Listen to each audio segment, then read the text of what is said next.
Sur le stand Renault, on trouve le petit crossover urbain Capture, une création qui reprend le nouveau design de la marque française. Fun et ludique, il arrive à point nommé pour offrir une alternative au berline classique. On retrouve à ses côtés Zoé, cette voiture 100% électrique, avec son autonomie de 150 km.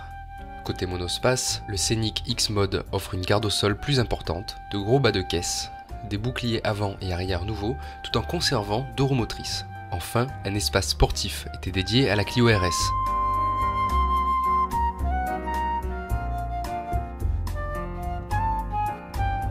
Nous avons eu le droit à une très belle nouveauté chez Alfa Romeo, la 4C. La ligne est somptueuse et cette italienne ne mise pas que sur sa plastique pour nous séduire. En effet, avec un poids de seulement 1 tonne, elle affiche un rapport poids-puissance de seulement 4 kg par cheval grâce à ses 250 chevaux et l'utilisation massive de carbone. Le stand Nissan présentait une nouvelle version de la Nissan Note, avec une ligne profondément revue, des technologies embarquées modernes. Il a su capter l'attention du public venu aussi voir le concept car Résonance. Ce SUV à la couleur dorée présentait des lignes tirées et fluides, prometteuses pour l'avenir de la marque. Une autre partie du stand était dédiée à la branche sportive Nismo. On y retrouvait ainsi une GT-R, la nouvelle Nissan 370Z Nismo et le Juke. Lancia dévoile 2 séries spéciales de l'Ypsilon, la S Momo Design et l'Elefantino. La première permet de choisir parmi 5 teintes Biton. Les carrosseries en blanc, noir, rouge, gris ou bleu se marient toutes avec un noir mat sur le haillon, capot, pavillon et coque de rétroviseur. La seconde se part d'une teinte turquoise beige, blanche ou grise, au choix avec un contraste noir. Abarth présente différentes interprétations de son programme Pure Série dédié aux clients souhaitant bénéficier de l'exclusivité typique des voitures personnalisées associées au plus haut niveau de performance. Plusieurs modèles étaient présents sur le stand avec chacun des combinaisons de couleurs, de sellerie et de jantes différentes. Le stand Nippon Toyota enlève le haut de la GT86. Le concept GT86 Cabriolet préfigure ce que sera la version découvrable de la petite sportive propulsion. En parallèle, la Toyota Auris Touring Sport permet de confirmer que les lignes des nouvelles Toyota sont particulièrement soignées. Citroën lève le voile sur un concept proche du futur C4 Picasso.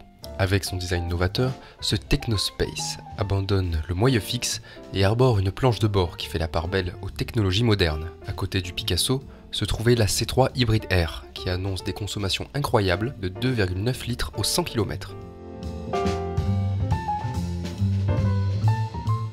Mitsubishi vient à l'attaque des milieux urbains avec sa petite citadine nommée Space Star. Avec un encombrement réduit et une ligne moderne, elle offre une belle alternative au moment du choix.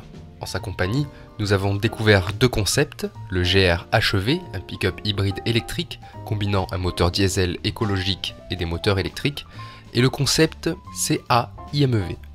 C'est une voiture électrique annonçant 300 km d'autonomie.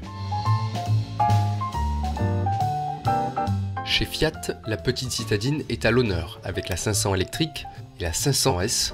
À côté d'elle se trouvait la 500L Trekking. C'est une version surélevée disposant d'un look de baroudeur. Elle propose un système de contrôle de traction perfectionné qui lui permet de quitter le bitume. A noter, 2 nouveaux moteurs de 105 chevaux multi-jet et multi-air sont maintenant disponibles sur la 500L. L'espace réservé à Dacia braquait les projecteurs sur le Dacia Duster Aventure ainsi que la nouvelle Dacia Logan MCV. Le Dacia Duster Aventure opte pour l'occasion pour un style typé rallye raid avec 2 teintes de carrosserie, blanc glacier ou noir nacré, ainsi que des accessoires spécifiques à cette série. La nouvelle Logan MCV se dote d'un coffre gigantesque de 573 litres et de 5 places et embarque le nouveau 3 cylindres TCE 90 chevaux inauguré sur la nouvelle Clio. Le stand de Volkswagen nous offrait plusieurs nouveautés. Une Polo série limitée R WRC à 2500 exemplaires, équipée d'un 2 litres TSI de 220 chevaux. Au menu, la version break de la Golf, avec un coffre allant de 380 à 605 litres. Du côté des Golf, on retrouvait également la Golf 7 GTD, poussant son 2 litres TDI à 184 chevaux et affichant un couple de 380 Nm. Passé de l'état de concept à la réalité, la Volkswagen XL1 dispose d'un bicylindre diesel de 0,8 litres couplé à un moteur électrique. Développant une puissance cumulée de 75 chevaux, il ne consomme que 0,9 litres 100 km et affiche une vitesse de pointe de 160 km/h pour un 0 à 100 abattu en 12,7 secondes.